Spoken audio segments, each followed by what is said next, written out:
The Chinese and Russian foreign ministers say the U.S. needs to relax its military pressure on North Korea.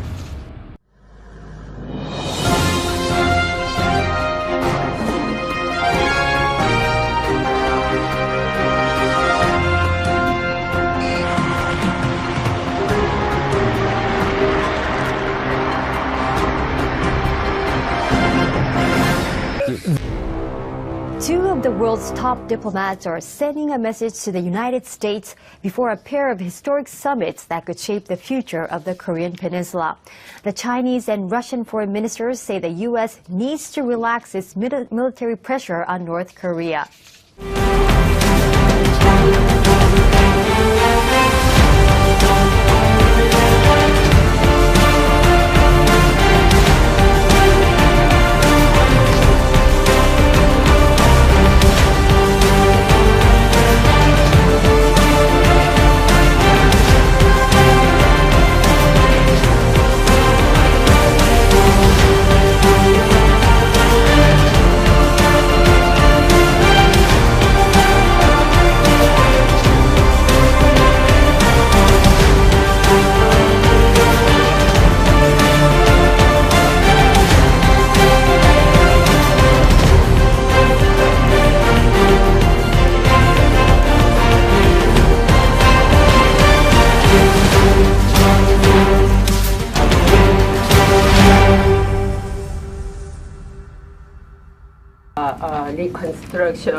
Under reconstructions right now.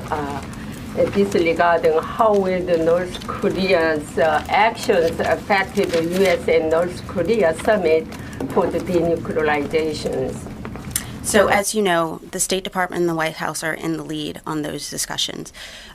The alliance between the U.S. and the ROK could not be stronger.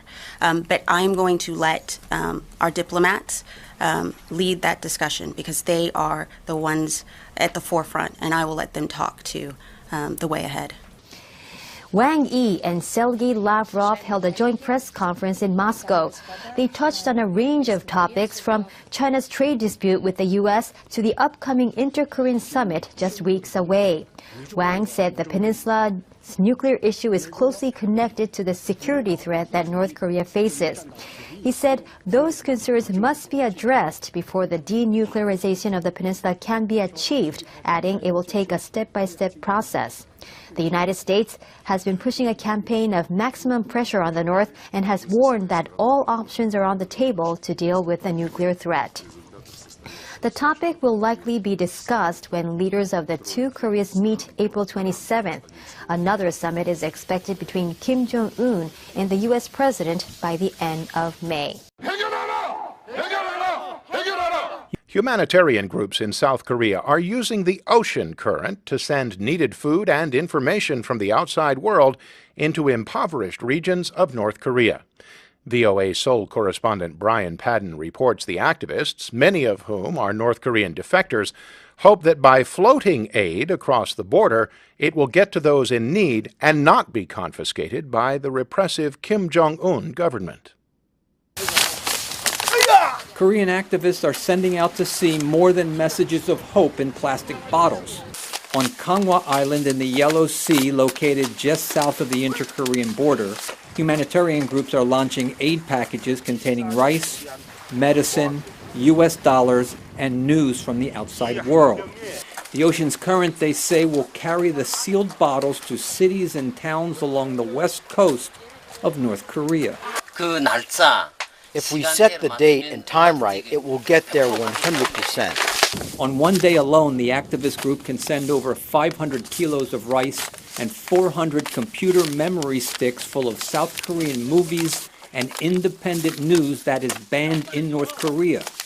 Jung Kwan-il, a North Korean defector who recently met with U.S. President Donald Trump in the White House, has included a copy of the president's fiery speech last year at the United Nations. Rocket Man is on a suicide mission for himself and for his regime, where he both threatened to destroy North Korea for its pursuit of nuclear weapons and strongly criticized the Kim Jong-un government for the widespread starvation and oppression in the country. So the message that we are sending to them is that the U.S. president knows that you are living these harsh conditions. The United Nations reports that over 40% of the North Korean population is undernourished, and there are concerns that sanctions on exports meant to pressure Pyongyang to give up its nuclear program are increasing poverty and hunger in the country. The North Korean defectors involved in this unconventional aid effort have raised money and donated their time to help those most in need in the country they left behind. It is very difficult when doing it, but after sending it, I feel proud.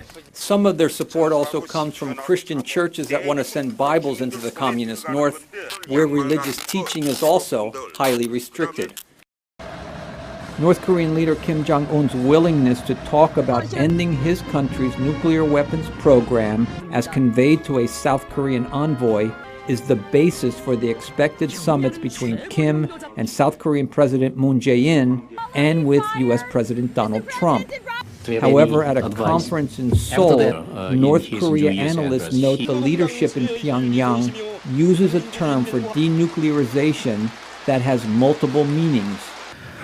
They translate shut down and freeze, and also suspension and shielding, and also disabling into the same word in Korean.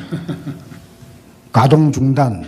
Many suspect that Kim will only agree to freeze or marginally reduce his nuclear and missile arsenal for relief from harsh U.S.-led sanctions. North Korea in the past also demanded the withdrawal of U.S. forces in Korea as a condition to give up its nuclear deterrent. The U.S. is not likely to agree to either scenario. Trump himself has said there is a risk that his unconventional approach to diplomacy in agreeing to a summit before any terms, progress, or outcomes are set could fail. However, beginning with talks at the highest level could also produce a mandate that would drive the process forward. The commitment to denuclearization from both sides, from top down, then opens up a path towards diplomacy and a path towards the negotiation of those details. Even though the U.S. insists there will be no concessions until concrete denuclearization measures are taken, South Korea could provide an economic incentive by seeking an exemption from sanctions to reopen the jointly run Kaesong Industrial Complex. Sanctions, or the loosening of sanctions, is what we declare it to be. North Korea is estimated to have approximately 30 nuclear weapons, hundreds of medium and long-range missiles, and is continuing to produce fissile material at both its nuclear reactor in Yongbyon and in hidden uranium enrichment facilities. It would likely take years to negotiate verification details, access for international inspectors, and to complete the dismantlement process.